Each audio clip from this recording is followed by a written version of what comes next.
Good morning, नमस्कार, जोहार आप सभी को। कैसे हैं आप सब? आशा करते हैं आप सब बहुत अच्छे होंगे। तो आज मैं नाश्ते में बना रही हूँ काबुली चने के छोले, जिसे मैंने रात को ही भिगोने के लिए रख दिए थे और ये बहुत अच्छे तरीके से भिगो गए हैं।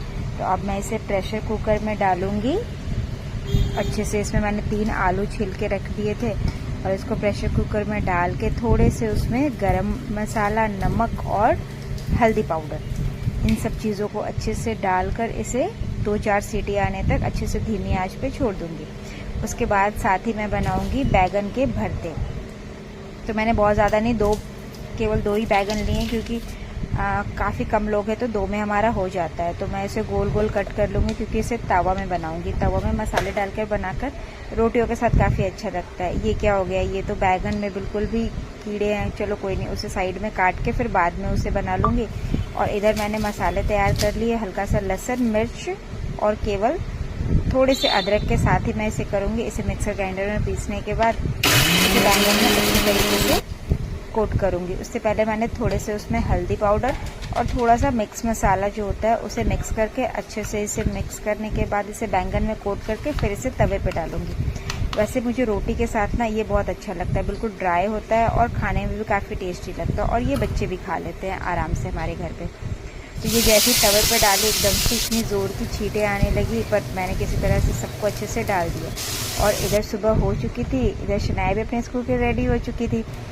तो शनाया के डैडू भी एकदम से सुबह पढ़ाई करो वाली बात हो जाती है। तो इधर बैंगन बन के तैयार हो गया था और मैं शनाया के लंच में पैक कर रही थी क्योंकि शनाया को चने नहीं, उसे बैंगन ही खाना है। और साथ में हर दिन की तरह मुझे आज भी लेट हो रहा था तो मैंने शनाया को बोला अपने वाटर बोतल में पानी डाल लो।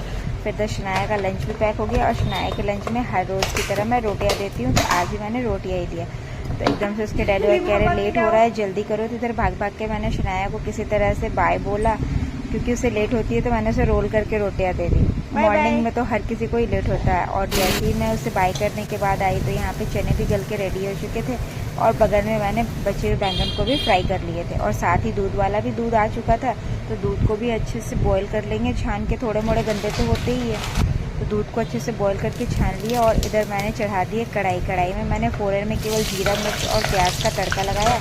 और साथ ही ऐसे देखते देखते हमारी आंटी आ गई थी जो हमारे घर पे झाड़ू पोछा बर्तन करती है। तो उन्होंने बोला आप मेरी फोटो क्यों ले रहे हो, और उसके डैडू भी आके शेविंग कर रहे थे। तो इधर आंटी ने बर्तन धो के अच्छे से, और इधर मैं आ गई मसाले तैयार करने के लिए। और आज सुबह इतनी हड़बड़ी थी कि मैंने ना नींबू पानी पिया ही नहीं था। तो इधर मैंने नींबू पानी पी लिया और साथ में मैंने सोचा आज क्यों ना रायता भी साथ में बना ले। तो फिर मैंने एक अच्छी सी बिल्कुल फुल क्रीम दूध वाली दही ली। और दही में हम इंडियन मॉम्स हैं तो भाई इंडियन मॉम्स बिना पानी से अच्छे से भिगोए हुए तो करेंगे नहीं। तो अच्छे से दही को फैट कर, और इधर मैंने मसाले को भी फ्राई करने के लिए रख दिया था। मसाले भी बहुत अच्छे से फ्राई हो रहे थे, लगभग मेरा मसाला बिल्कुल तेल छोड़ने जैसा फ्राई हो चुका था। और मैं ग्रीन टी पीना भूल गई थी, तो मैंने फिर साइड में ग्रीन टी भी चढ़ा दिया। और आलू जो बॉईल हो चुके थे उसे भी अच्छे से बिल्कुल मसाले में फ्राई करने के बाद चने तो बहुत अच्छे से गल चुके थे, बिल्कुल ही मतलब सॉफ्ट हो चुके थे।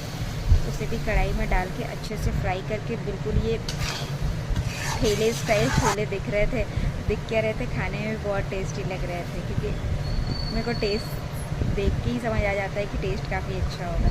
तो इधर तो मेरी सारी चीज़ें हो गई है। साथ में मैंने अपनी ग्रीन टी भी निकालना शुरू कर दी। ग्रीन टी ग्लास में कम नीचे ज़्यादा गिर रही थी क्योंकि चाय की छन्नी जो थी ना वो थोड़ी बड़ी थी और ग्लास छोटी थी।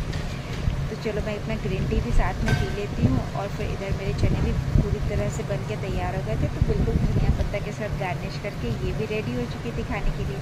तो अब मुझे भी शॉप के लिए निकलना था, तो मैं भी फटाफट अब बिल्कुल ही सारा कुछ बनाकर और मैं भी अब नहा के पूजा वूजा करके आराम से मैं भी शॉप के लिए निकल जाऊँगी। तो भाई हमारे घर पर अगर किसी भी सब्ज़ी का फ्राई नहीं निकालो तो लोग खाते ही नहीं हैं। फिर बची हुई जो रोटियाँ थी वो भी मैंने रोटियां भी अच्छे से पैक वैक करके, और फिर थोड़ी से मेरे को आटे भी गूँधने पड़ गए क्योंकि बिल्कुल रोटियां कम बनी थी। तो मैंने थोड़ा सा आटे गूँध के और कुछ और रोटियां भी साथ में बना दी।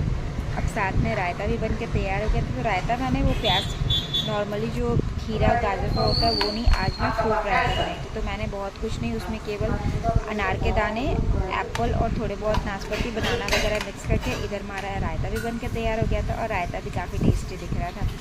उधर से हमारी आंटी का बिल्कुल भी काम कंप्लीट हो चुका था, तो उन्होंने बोला अब आप मुझे नाश्ता दे दो। तो मैंने उनका नाश्ता निकाल दिया। अब आंटी भी अपना नाश्ता कर कर वो भी अपने घर की तरफ जाएंगी और हम भी फटाफट अपना काम करके